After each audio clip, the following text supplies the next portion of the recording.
Ice TV, सच सबसे आगे। दोस्तों, मैं अब्बास हफीज हूं। एक हैरान कर देने वाली मैंने खबर अभी पढ़ी और मुझे लगा कि आपके साथ फौरन साझा करना चाहिए। आपको भी सुनकर हैरानी होगी क्योंकि मामला ही ऐसा है। आप सब जानते हैं कि केस चल रहा है सुप्रीम कोर्ट में सुदर्शन टीवी और सुरेश चवाणके के खिलाफ नफरतबाजी को लेकर, इनकी एक नफरतबाजी से भरे शो को लेकर, जिसमें ये झूठी बातें कर कर हिंदू मुस्लिम विवादों को छेड़ना चाह रहे थे। लोगों को ऐसा लगता था। सुप्रीम कोर्ट ने जम के फटकार लगाई थी पिछली पेशी पर। सुप्रीम कोर्ट ने इनके पूरे शो को स्टे कर रोक दिया था, उस पर रोक लगा दी थी और यह कहा था कि हम नफरतबाजी नहीं फैलाने देंगे। बहुत ही तीखी टिप्पणियां की थी। पर अब हैरान कर देने वाली बात यह है कि उस बेंच में परिवर्तन कर दिया गया है। 5 अक्टूबर को फिर से पेशी है जिसके अंदर बहुत से मुख्य फैसले आ सकते हैं, सामने दिशा निर्देश आ सकते हैं। पर अब उस बेंच का जस्टिस के.एम. जोसेफ साहब हिस्सा नहीं है। पहले जो सुनवाई कर रही बेंच थी उसमें जस्टिस डी.वाई. चंद्रचूड़ साहब थे, जस्टिस इंदु मल्होत्रा थी और जस्टिस के.एम. जोसेफ थे, जिन्होंने जमकर इनको लताड़ा था और जमकर डांटा था। लेकिन अब जस्टिस के.एम. जोसेफ साहब उस बेंच का हिस्सा नहीं रहेंगे। जो लिस्ट अपडेट हुई है सुप्रीम कोर्ट की वेबसाइट के ऊपर, उसमें जस्टिस के.एम. जोसेफ साहब की जगह एक दूसरा नाम आ गया है और दूसरी जज है जिनका नाम है justice Indira Banerjee. Justice Indira Banerjee, justice Indu Malhotra, justice D.Y.. Chandrachud अब इसकी सुनवाई करेंगे। Justice KM. जोसेफ साहब अब इस केस की सुनवाई नहीं करेंगे। मैं आपको बताना चाहता हूं कि जस्टिस के.एम. जोसेफ साहब ने पिछली बार क्या क्या टिप्पणियां की थी, कितनी तीखी टिप्पणियां थी और कैसे आंख खोलने वाली टिप्पणियां थी। लोगों का कहना है कि मोदी सरकार हर संस्था के ऊपर प्रेशर बना रही है, अलग अलग तरीकों से प्रेशर बना रही है, चाहे वो मीडिया के माध्यम से हो या किसी से भी हो। सुप्रीम कोर्ट की कार्रवाई में मैं सवाल नहीं उठा रहा हूं। सुप्रीम कोर्ट ने साफ कहा है कि यह उनका रूटीन का हिस्सा है, वो इस तरह से परिवर्तन करते रहते हैं। लेकिन लोगों का कहना है सोशल मीडिया पे कि मोदी सरकार किसी भी संस्था को नहीं छोड़ रही। जो इनके खिलाफ जो भी बात कही जाती है कहीं पर भी, तो ये कुछ ना कुछ करके उसमें परिवर्तन कराते हैं या कुछ ऐसी नज़ीर पेश करते हैं जिससे कि इनके खिलाफ कोई माहौल नहीं बन पाए। क्योंकि इससे पहले भी हुआ है, जजेस के ट्रांसफ़र हुए हैं कपिल मिश्रा के केस के अंदर। मैं आपको दिखा देता हूं। 3 भाजपा नेताओं के खिलाफ एफआईआर में देरी पर नाराजगी जताने वाले हाईकोर्ट के जस्टिस मुरलीधर का आधी रात को ट्रांसफ़र। जस्टिस मुरलीधर साहब ने एक वीडियो दिखाया था और दिल्ली पुलिस से कहा था, जिसके अंदर बदतमीजी से भरी, नफरत भरी भाषण दे रहे थे भाजपा के तीनों नेता, जिसमें कपिल मिश्रा थे, जिसमें हमारे वित्त राज्य मंत्री साहब हैं वो थे, अनुराग सिंह ठाकुर जी, और साथ के साथ परिवेश वर्मा थे। इन्होंने कहा था जज साहब ने कि इसको देखकर भी आपको नहीं लगता कि एफआईआर होगी। जस्टिस मुरलीधर साहब का आधी रात को ट्रांसफ़र कर दिया गया था। अब इसके बाद एक और मामला आया था कोरोना को लेकर। कोरोना के मामले के अंदर बहुत ही तीखी टिप्पणी की थी सिविल अस्पताल अहमदाबाद के मामले के अंदर। उन्होंने कहा था ये नर्क जैसा बन गया है। तो कोरोना मामले में गुजरात सरकार को फटकार लगाने वाली हाईकोर्ट बेंच बदली गई। बेंच में बदलाव हफ्ते के आखिरी कामकाजी दिन में किया गया। 29 मई को क्विंट ने छापा था। तो ये कुछ नया नहीं है, लेकिन फिर भी हम कोई टिप्पणी नहीं करेंगे क्योंकि हम न्यायालय पर टिप्पणी करने वाले कौन होते हैं। लेकिन आपको समझना होगा। मैं आपको सुनाता हूं जस्टिस के.एम. जोसेफ साहब ने क्या क्या कहा था पिछली जो पेशी थी 15 सितंबर को। देखिए, बहुत महत्वपूर्ण है ये चीज़। उन्होंने कहा था फ़ायदे के लिए नफरत फैलाने का मॉडल यहाँ काम नहीं करेगा। सुप्रीम कोर्ट के रेगुलेशन से इसके लिए कड़े कदम उठाएंगे। ये आज़ादी के लिए अच्छा नहीं है, लेकिन ये भी सच है कि मीडिया ने हद पार की है और कोर्ट ये बर्दाश्त नहीं करेगा। देखिए, ये खबर भी छापी थी किसी पोर्टल ने। न्यूज़ चैनलों के रेवेन्यू मॉडल पर बात करते हुए जस्टिस जोसेफ ने कहा, हमें विजुअल मीडिया की ओनरशिप पर भी गौर करने की ज़रूरत है। कंपनी का पूरा शेयर होल्डिंग पैटर्न उनकी वेबसाइट पर होना चाहिए कि कौन मालिक है आपके चैनल का, उसमें किस किस ने शेयर लिया हुआ है। मतलब इसी तरह से पक्षपाती होते हैं लोग।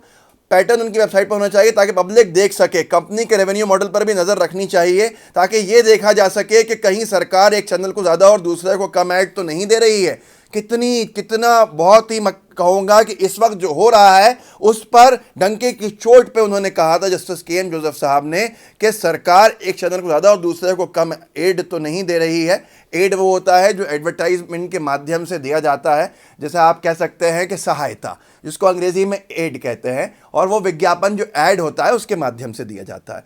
अब आगे भी जस्टिस जोसेफ ने कहा था, बार एंड बेंच ने ट्वीट भी किया था, जिसको अंग्रेज़ी में लिखा है, मैं हिंदी अनुवाद कर देता हूँ इसका। जब हम पत्रकारिता की स्वतंत्रता की बात करते हैं तो ये निरपेक्ष नहीं है। वो अन्य नागरिकों की तरह ही स्वतंत्रता साझा करता है। अमेरिका की तरह भारत में पत्रकारों की कोई अलग स्वतंत्रता नहीं है। हमें ऐसे पत्रकारों की ज़रूरत है जो अपनी डिबेट में निष्पक्ष हों। जस्टिस के एम जोसेफ साहब ने टिप्पणी की थी पिछली सुनवाई 15 सितंबर को, जो अब जस्टिस के एम जोसेफ साहब उस बेंच का हिस्सा नहीं है। जो सुनवाई कर रही है बेंच सुदर्शन टीवी की नफरतबाजी को लेकर, कड़ा फैसला भी आ सकता है। ऐसे मौके के ऊपर जस्टिस के एम जोसेफ साहब का बेंच से हटाया जाना लोगों के अंदर बहुत सारे सवाल खड़े करता है। और क्या कहा था उन्होंने, ये भी सुन लीजिए।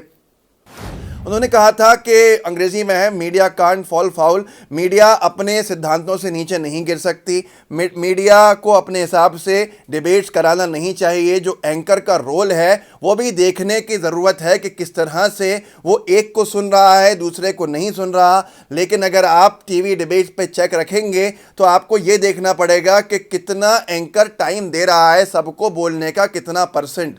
वो लोग एंकर जो है वो स्पीकर को म्यूट कर देते हैं और क्वेश्चंस पूछते हैं।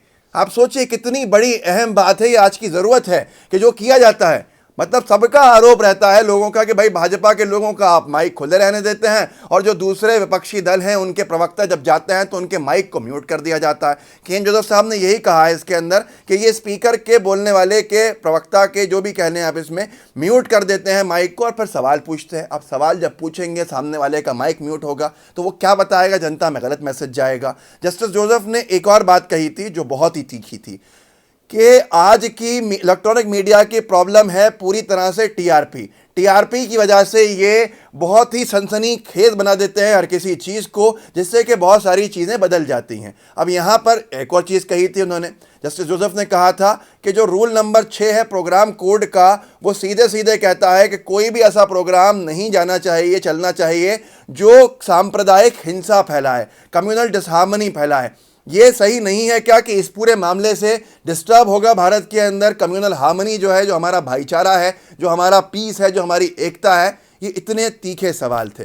अब उन्हीं सवालों के बाद आपके सामने है कि जस्टिस के एम जोसेफ साहब को इस बेंच से हटा दिया। देखिए, बताने की मंशा ये है कि लोग सोच रहे हैं कि जो भी मोदी सरकार के खिलाफ मामला होता है तो ये हर संस्था के ऊपर प्रेशर बनाने की कोशिश करते हैं। सुप्रीम कोर्ट वो जगह है जिससे हर किसी को न्याय की उम्मीद रहती है, जो निष्पक्ष है, और निष्पक्ष होना बहुत ज़रूरी है। हर कोई किसी भी जगह से अपने मामले जब उदास होता है तो वो ये कहता है कि मुझे सुप्रीम कोर्ट में न्याय ज़रूर मिलेगा, मुझे सुप्रीम कोर्ट से पूरी न्याय की उम्मीद है। क्या आपको नहीं लगता कहीं ना कहीं कोई ना कोई कोशिश की जा रही है मोदी सरकार बीजेपी के ज़रिए कि कैसे जो जुडिशरी की स्वतंत्रता है उसके अंदर कुछ ना कुछ ये घुसपैठ कर सके। पर अगर ये जुडिशरी के ऊपर इस तरह से कुछ करने की कोशिश भी करेंगे तो सोच लीजिए, न्याय की सबसे बड़ी अदालत, जिसको न्याय का मंदिर कहते हैं भारत का, उसको नुकसान होना का मतलब है सीधे सीधे आम जन को नुकसान होना। इसलिए ये बहुत महत्वपूर्ण है कि हम इन चीज़ों के ऊपर एक अपनी